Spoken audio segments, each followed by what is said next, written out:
This is another episode of the Backstage Sports Podcast. I'm Joe Connor. I'm JT Harker. And today we coming at you live from the road. I am in Joliet, Illinois, a little about 30 minutes outside of Chicago, pretty much. I'm about to do a show here soon. JT, where you at? I'm at home in Woodland Hills. It's 100 degrees. It's also 100 degrees here. We got a special guest with us today. We got a phenomenal musician, artist, philanthropist, designer, businessman, entrepreneurial dude, father. I mean, the list can go on, but because we ain't got that much time, I'm not gonna give you the whole list. He is the CEO and founder. Well, tell him the brand, and I'm gonna introduce it to him. It's Brian Byrd. What's up, fam? What's going on? I'm from Philly. The brand is Society Standard Clothing. It's about 90 degrees out here too, so it's hot. Yeah, we smoking in all areas today. We on the heat wave. Yeah, we definitely on the heat wave. So we gonna get right into it because we have been all over the place the past couple weeks. I remember telling y'all the last time we was on, I was out. I had got married on a honeymoon. JT doing moving around. Then we got back. I had to leave town again because my dad was sick. So thank everybody for all of the thoughts and prayers and well wishes that I got from y'all. My pops is doing much better. And he's out the hospital. He's back at home. He's doing rehab. He's getting stronger every day. So then I had to go out of town for that. And so we have missed you guys and dropping some of these episodes. So we're going to try to get back on it because it's been a lot going on. It ain't like it's a lot to talk about.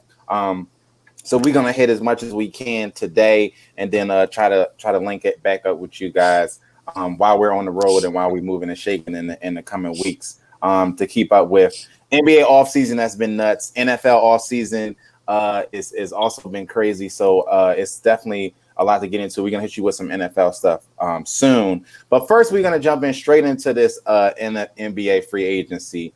The biggest move, I guess we can agree of all the free agent moves, I think, was the Lakers going out and getting Russell Westbrook and bringing him to the West Coast, bringing him back home to LA.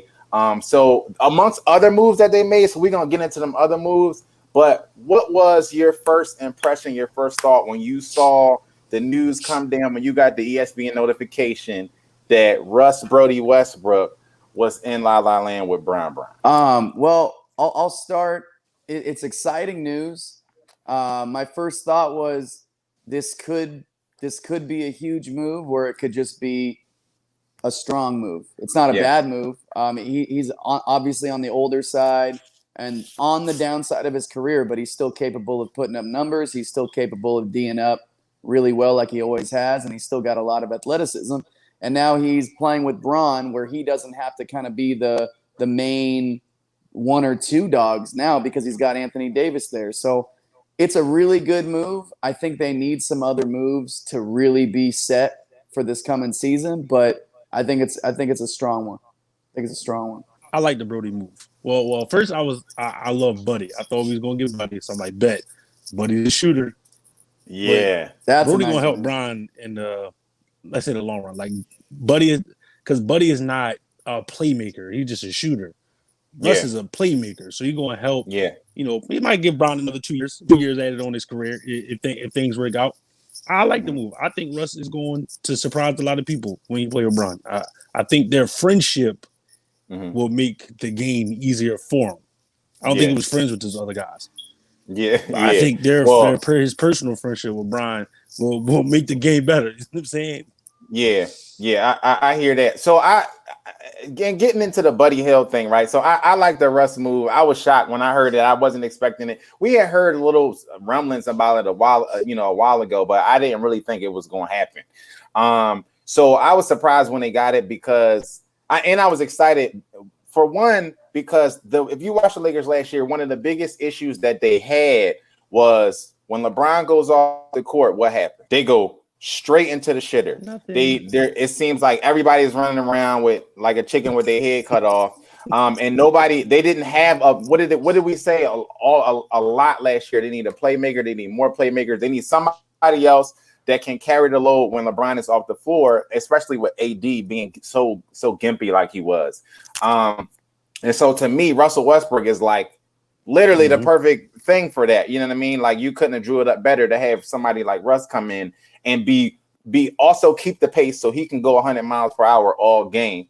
Also keep the pace and also come in, run some offense, actually score, get some rebounds. Like, you know, so take, like you said, a big part of that taking a load off of LeBron. So I think that I would assume that went into the decision making when they was doing a Buddy Hill versus Russ thing as well. I like Buddy Hill. They said when they got Russ, everybody said, well, they need shooters. Russ can't shoot, but then they go out and they get more shooters, right? The Buddy Hill thing was going to be a trade, and I think people that are losing sight of that, they were going to have to give up pieces for Buddy Hill, right? And so that part I didn't like, because like you said, I would have liked to have Buddy Hill, especially to bring in more shooters. But my issue with the Buddy Hill thing was they were talking about basically almost the same package that they got for Russell Westbrook for Buddy Hill, like a couple players and some picks. And so to me, that's not, I don't like that at all. Like, you know, I came out in the tweet, I said, I like the Buddy Hill thing, but not at the expense of Kuzma and Caldwell Pope and then picks. I'm like, Buddy Hill when did Buddy Hill turn into all of a sudden Buddy Hill turned into this like MVP caliber player when these rumors started flying all over the place. And so I was like, I don't know about that. Well, what Buddy Hield is, though, is he's just, and I've been watching him since college, he's just a phenomenal shooter. He's one of those special shooters. And he brings some other things to the table, too, but obviously like a special shooter. So that's where I'm like, I love Russell Westbrook. I always have. But the game is just so much more and more and more and more about shooting that I like the Buddy Hield move more. Not that I hate the Westbrook move, but I just if it's Buddy Hield, I'm like, okay, now LeBron's got like snipers around him. And that's something he hasn't had around him. You know, Caldwell Pope was supposed to be one of those guys. He hasn't really panned out like that kind of shooter. Kuzma's inconsistent. You've got a Buddy Hield, and it's like kind of having like a Klay Thompson level shooter on your team. And for LeBron and AD to have that is nasty. You lose some of the other parts of the game with him, but shooting has gotten so important. I probably would have liked that more, but you know, either one, I still think they need to make one or two, not splashy moves, but one or two more moves to be like solidified as kind of the favorite. Because right now, to me, every Western Conference team, and the Suns, are they going to keep CP3? You've got the Jazz, who are now kind of the new Milwaukee, where they're getting better as they are winning, but not quite getting to where they want to go. But every season they have that core together. You just get better and better. And every season that these young guys have in the postseason, they get better. And all these other Warriors are going to be there now. The Clippers are going to do what the Clippers do. But all those teams to me are right here. Like I can't really decide where I would put them, 1 through 6. So I just feel they need one or two more moves to kind of be like, all right, they're the favorite out of the West. Well, I like the lineup. I like the roster that they have now. The underrated picks are Kendrick Nunn and Malik Monk. It's nice. It was nice. I feel like those two picks are going to be like, I like Malik Monk since college. Malik Monk can play. Yeah. Charlotte was just the wrong city for him to go to when he got out of school. Like, that was a horrible city for him. He the crazy enough is, I think he must have knew what I said. And I told somebody, I said, all Malik Monk need is somebody to help him learn how to do this. And he came in the interview and said, I came here to learn how to do this. I said, he did. You got Russ, AD, and Bron. Right. Them three, and Melo. Right. Like, them and four Melo is going to show him how to do this. Like, and he only 23. He's been in the league for 5 years, only 23. You get with them, oh, man. He can shoot. He got athleticism. He can play defense. Kendrick Nunn, crafty little lefty. I love his energy. And you got another playmaker. That's the thing. Trevor Ariza was a good pickup. Underrated. Yeah, I think another playmaker. The older leaguers are so old. I mean, I agree. They are old. So I think we're gonna get to the age thing too. But I think another thing that, like you said, the other moves that they made kind of went under the radar because they made such a splashy move with Russell Westbrook. Like we were talking about the Buddy Hield thing. To me, the Buddy Hield thing, like I said, would have been a great situation. But then again, they ended up going and getting shooters, right? So people don't realize Malik Monk is another one who can go get his own shot and is a solid shooter. Wayne Ellington is a 40% 3-point shooter. Kent Bazemore is a 40% 3-point shooter. Trevor Ariza, another 40% 3-point shooter. Carmelo Anthony, which people don't realize, has turned into a stand and shoot 3-point shooter. He's a 40% a 3-point shooter. So everything that we was gonna get in Buddy Hield, we ended up getting and without giving away more assets. But because to me, like I said, Buddy Hield is great, but he's not worth the assets that they would have had to take. They ended up filling that hole of those shooters without gutting more of the roster. You know what I'm saying? So I like what they did there, and I think that has gone a little under the radar because there's not a lot of sexy names as far as those type of like people wanted them to go get JJ Redick and I'm like, yeah, that's great, but you're gonna have to spend money to get those guys. And all of these other guys are here on the minimum, or they're here on the mid-level exception. So I think that's a sneaky thing. The other thing is, I think that they made. If we're looking at the Western Conference, we don't get to the Eastern Conference, but if we're looking at the Western Conference, they made the best and most impactful moves out of any of the other teams in the offseason. I think that, especially when you talk about what did the Clippers do? They went and re-signed what's call it? The guy who was just playing for France. I forget his name. Ready and Kawhi. Nicholas Batum. They went and re-signed Nicholas Batum. That was a big free agent move. Yeah, like same thing with I thought that we were talking about the Warriors being able to take a step forward. Yeah, him and Reggie. They went and re-signed Reggie. We talked about the Warriors needing to go out and make a big splash in free agency. They didn't do that. The Warriors' big splash in free agency was Otto Porter Jr. So JT was saying he thinks they're up there. I don't think they didn't go out and do anything in the offseason. You know what I'm saying? The Clippers nobody got better except for the Lakers. Yeah, but the Warriors also are getting an all NBA small forward back. So that's a pickup just right there, just getting their guy back. But yeah, no, I would. I like the Iggy move. Yeah, that's nice too. I would put the Lakers ahead of them though, but I don't know, man. They needed to make a big move even with Klay Thompson coming back, and they didn't really do that. I know we were saying that last year. I think we all kind of agreed that they needed to go out and kind of make a splash to actually be a contender. Yeah, I think to be in the top 2 or 3 this offseason, they needed to make a big move. But again, to be in the top 4 or 5, 6, I don't. I think Klay alone coming back. But the issue with them and the Lakers, if we're being honest, is health. Because I think this is the first time in Bron's career, as important and as special as he still is, I think this is the first time in his career he's not, for his team, the most important guy on the team. Because if AD's not healthy, they're not going to get it done. If AD is healthy, I think now at this point you could even afford for Bron to be 50% or miss games in the playoffs because AD is just so important with the size that they're going to have coming at him and offensively too. But if these guys can be healthy, all these old cats, Bron, Westbrook, Melo, all these guys can really make it work and be somewhat healthy come playoff time. That's a nasty team. Because now my favorite thing is the experience level. If they can go into the playoffs with the experience level balanced with some of the youth they do have, that's scary. That's scary. Yeah, and the question is too, right? This experience versus age thing, right? Because a big thing is being made about the Lakers' age, right? And to me, it's being way overblown into this whole dramatic topic that really isn't that dramatic at all, especially when you look at the landscape of the NBA, right? So the average age of the Lakers is, I think, 31.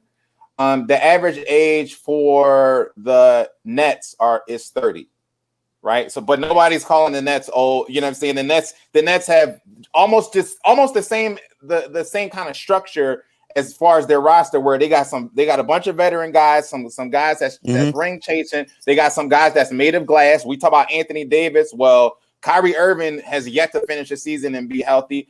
Kevin Durant is coming off a 2-year layoff. James Harden just finished the season not healthy. James Harden isn't a spring chicken either. Neither is Blake Griffin. The rest of their roster, like they're not a bunch of spring chickens. But nobody's like flipping their shit about the Nets being too old. You know what I mean? That's absolutely an issue because again, like I had the Nets winning for a while, even before they got Harden, and injuries killed them.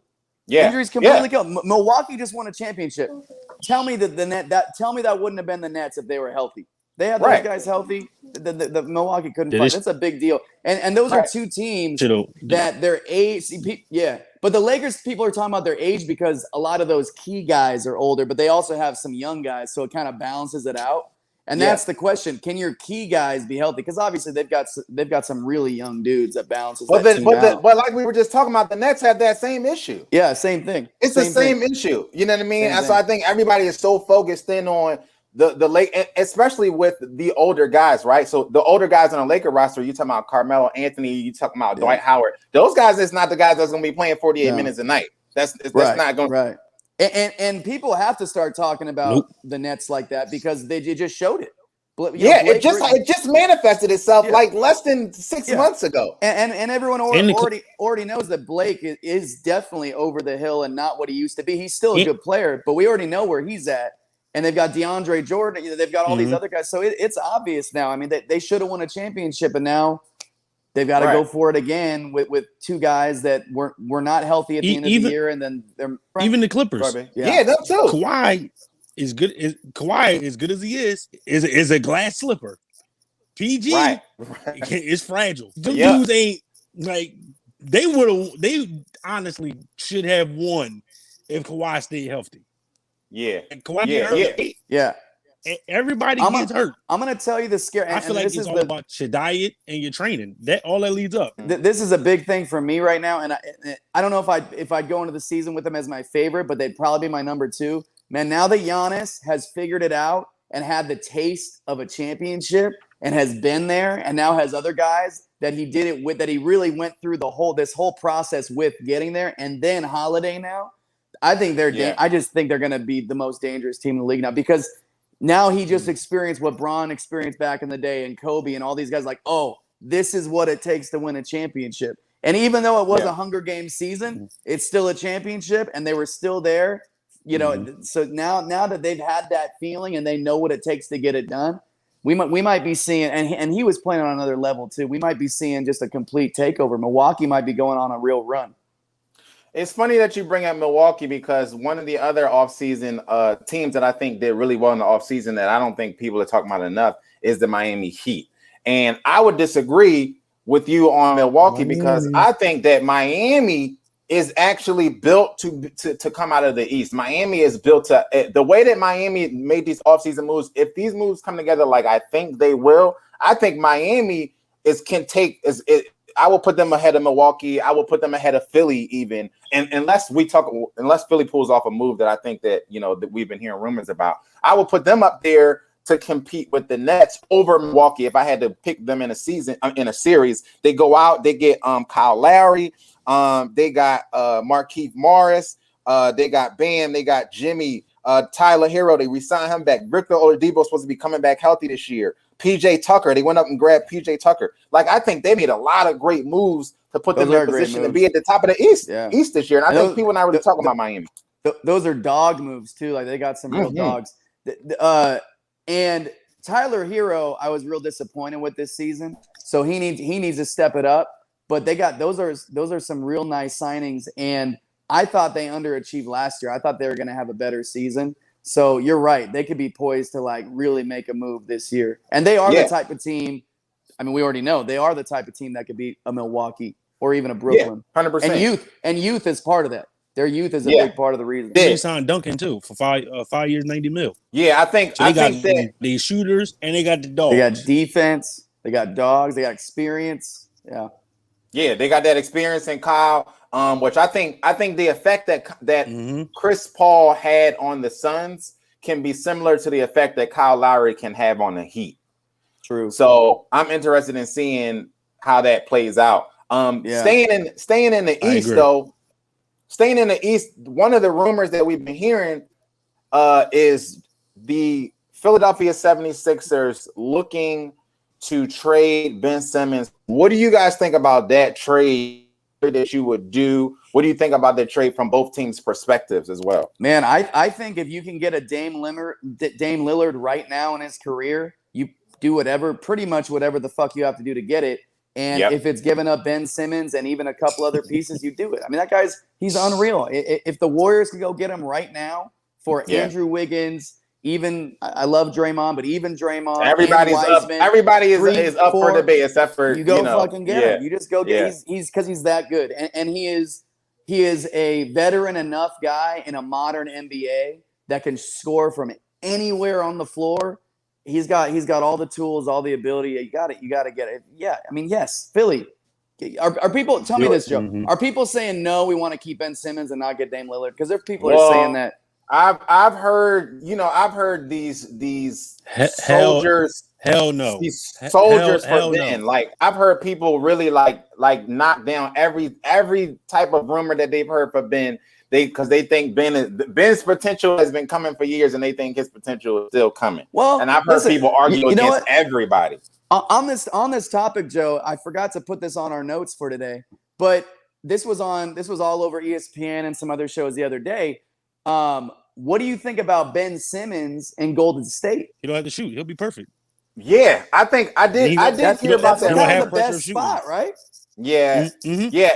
The question is, who would they have to give up? Because the thing is that the reason why Ben is still in Philly right now, apparently, all of the rumors are that Ben is not answering the Sixers phone calls. He's not talking to nobody from the organization. They can't get him. They can't get his agent. Like he's ready to go, right? So, but the reason why he's still there is that the Sixers want a superstar back from him. That's why I think the Dame thing makes sense because if Dame is ready to go. That's a swap that I think the Sixers will actually do. The Sixers wanting a superstar. You're not going to get a superstar from. They're not. The Warriors aren't going to trade you Steph Curry or Klay Thompson, right? Would they trade Klay? Maybe. Nah, they wouldn't do it. I doubt. You don't think Sixers, they would? They asked for 4 first-round picks. Yeah. James Wiseman and Andrew Wiggins for Ben. Oh, I would do that in a heartbeat. I would do that for sure. 100%. First of all, I'm not giving up 4 first-round picks for no goddamn Ben Simmons. I'm not either. I don't care what team you go to. I'm not giving up 4 first-round picks. Like that's a little bit too much. The problem is we're in no man's land right now, where we're not in the lottery, so you're not getting like the high level. It's purgatory. We're in the middle. It's the worst. Purgatory is the worst place to be. I know. So I say you do it. I say you do it because if that's what you're giving up and you still keep Klay, obviously you're rolling the dice that Klay's going to be healthy. Draymond will keep doing what Draymond does, and Steph Curry's still there. I mean, there's an age issue with all those guys, but you bring in Ben Simmons, and now he doesn't really have to shoot. You've got superb shooters around him, and now defensively, you've got Klay, Ben Simmons at like whatever the point guard position with Klay at small forward and Draymond. That's nasty. That's really nasty. So I say you got to do it because now you could put together a defensive juggernaut similar to what they had in Philly with all this balanced shooting. I think you would have to do it, but that's a lot. That's a lot. It is a lot. If I was the Warriors, I would do it because, like you said, purgatory is the worst place to be. Yeah. And now you've got Ben in a real organization. No disrespect to the Sixers or Doc. I think Doc does a good job, but where he can really learn around guys. Yeah. And I mean, they're just known. They're one of the top 2 or 3 organizations now, and all the players know it. You go play for Golden State, you're going to have a phenomenal experience. And I think Steve Kerr and Steph, some of these guys he looks up to and respects, I think can guide him, improve. I mean, how can you not become a better shooter by just standing in the room with Steph Curry and Klay Thompson? Right. You have to be. It has to be contagious enough. I think for sure, it's a good move for both sides. I think it only works if it's a multiple team trade, only because of what Philly really wants from Ben. Golden State will be perfect. Ben said he wants Golden State or both LA teams. I don't got him fitting in the Laker town right now. That's cool. You know, Brian, your old head. Stay away. Yeah. Clippers. Yeah. I don't think he'll fit with that culture in the Clippers. Go to Golden State, he'll work. Portland is not trading for Ben. They don't want Ben. They've said that since the middle of the playoffs. They're not giving up CJ. They're not giving up Dame for Ben. I don't blame him. I'm not gonna give up 2 bona fide. But if Dame push his way out there, then they got to do it because it's a perfect situation for them. Because I think if Dame is pushing his way out, if he is, I don't think that they have a better option than Ben Simmons right now. Like it's just the timing to me. Right. Sixers did Yeah. make a smart move by hiring Dame's trainer. That was Oh, a very crafty move. That kind of flew under the radar. Like, they got okay. I like, but I'm the GM. Ben got 4 years left on this. He got 4 years left on this deal. He's not going to where he want to go unless that works out for the Sixers. But Portland, I don't know. Being in Philly, I know a lot of Philadelphians are sick of Ben. I know that. Well, apparently it ain't enough because I feel like somebody from Philly is arguing me down every other week when we talking about a trade or something. They like, no, you crazy. He's the greatest defensive player. You know, I hear it all from Sixer fans. Okay. Last but not least, I don't know if you guys have heard about this, but it's gonna be this. The NBA is coming after the actors, the James Hardens. They calling it the Twitterverse is calling it the James Harden rules. But you can throw Trae Young in there. You can throw. I mean, everybody is doing a little bit of this stuff. But I think that this is also flown under the radar. These rule changes for the upcoming season. Is going to be a lot stricter on offensive players who are constantly trying to draw fouls, right? And constantly doing these little tricks, right? Where they backing up into you, they throwing their leg out, they're pump faking and then jumping into you. So some of the official copy from the league says, beginning with summer leagues and effective for the 2021-2022 season, game officials will enforce the playing rules in a manner that reduces the incentive for offensive players to use non-basketball moves to draw fouls. Overt non-basketball moves used by offensive players to initiate contact with defenders will include the shooter launching or leaning into the defender at an abnormal angle, which we see all the time. The offensive player abruptly veers off his path sideways or backwards into the defender, which we also see all the time. So those are some of the things that they're going to target, where they're either going to be a non-call now, as opposed to what they used to do, where they used to call all of that, or they'll even go as far as to call an offensive foul. If you go up and you lean your shoulder into a player to try to shoot. James Harden is screwed because this is his entire arsenal. So I don't know what he's like build their entire offense around. Yeah. They're going to be severely less effective if they actually call these rules, if they actually are strict about enforcing this. Yeah. And there's a good handful of guys that are. I mean, Harden will be fine because he has so much in his arsenal, but he's just not. Some of these guys are not going to be able to just do some of this shit and you know what it is? It's the stuff that puts them on the line way more than they would otherwise be. And some of these guys are making just a killing on the free thw line right now. Which is James. James is the biggest one. It's huge for him. It's huge for him. Yeah. I love this because for as long as I can remember, since high school, have thought there need to be way more no calls in the NBA. Because when you decide that, okay, when there's contact here, and a lot of it's on the charge calls when guys are like sliding or not, or getting to a spot when someone's trying to go by them, they're so suspect that it's like, look, you have two people that may be getting to a spot at the same time, and there might be some contact, and one guy might fall down, but that doesn't mean that there's a foul. It means that two guys are literally, and it happens all the time. Right. There are all sorts of calls, and I know you're trying to control the game, and I get that, but there needs to be more situations where it's like, no, I'm not going to blow the whistle. This is just two guys that ran into each other, that not run into each other, but you know what I mean? That kind of got to the position at the same time, because it's all about position. It would take out, first of all, it would let the game flow better. It would have way less whistle blows. I'm all for something that is less calls, because there's so many things that slow down the game that also dock a team where a player, often most of the time, a player, even though I know we're favoring offense, a player that should not be at a disadvantage on defense. Because defense is already hard enough when you can't touch these guys. Right. So I'm a big fan of this. I've seen some of the new calls in Summer League too. Like I've seen some of the young guys try to do the jump in or try to do the bump on the three, and the ref just look at him like, no, you're not getting the call. Because they've literally been trained to do this now since they were kids. Exactly. These rules have been this way, right? And they watched everybody do it. And that's part of the reason why USA struggled initially in Olympics.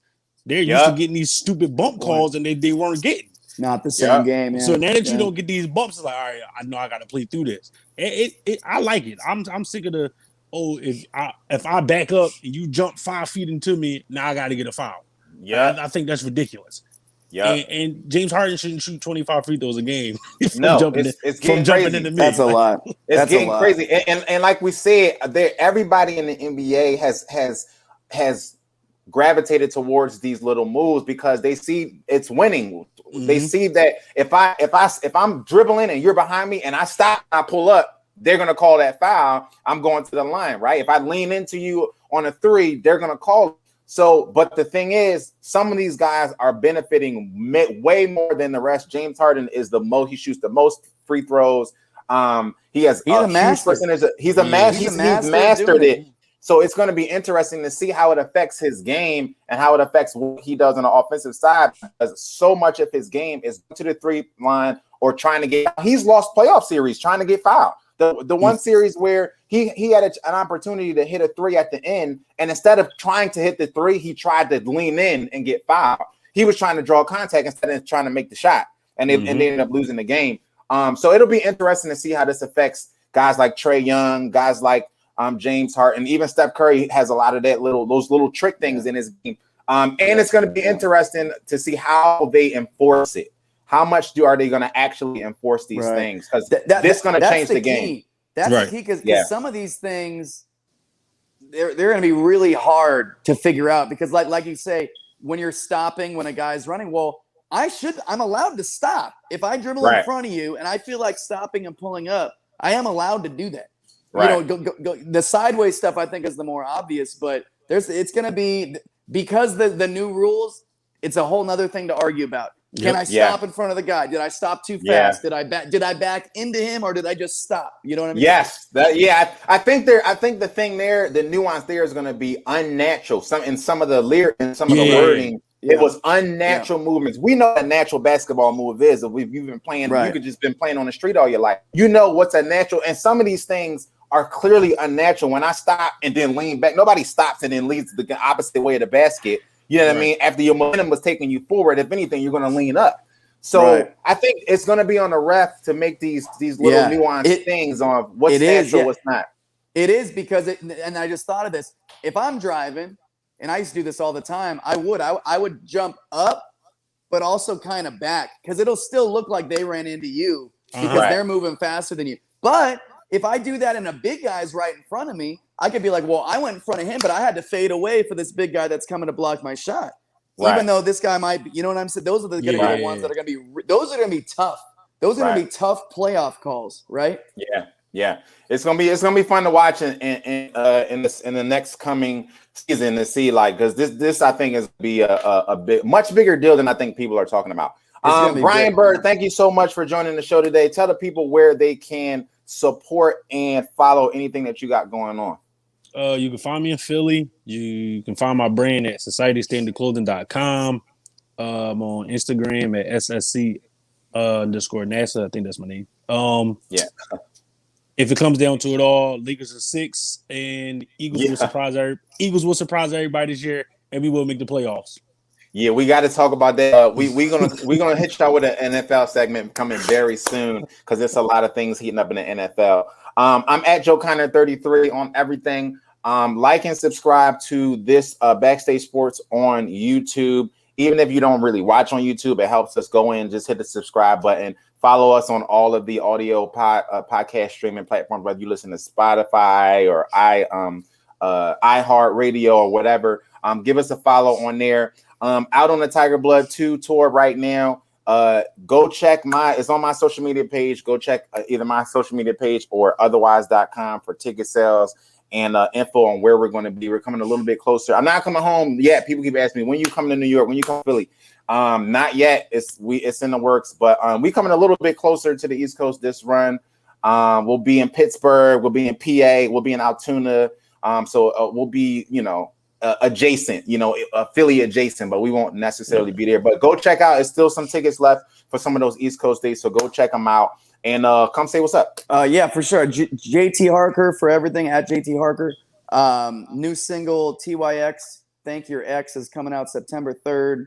And we got some other stuff in the works, some music videos. I'm putting together a bunch of new content.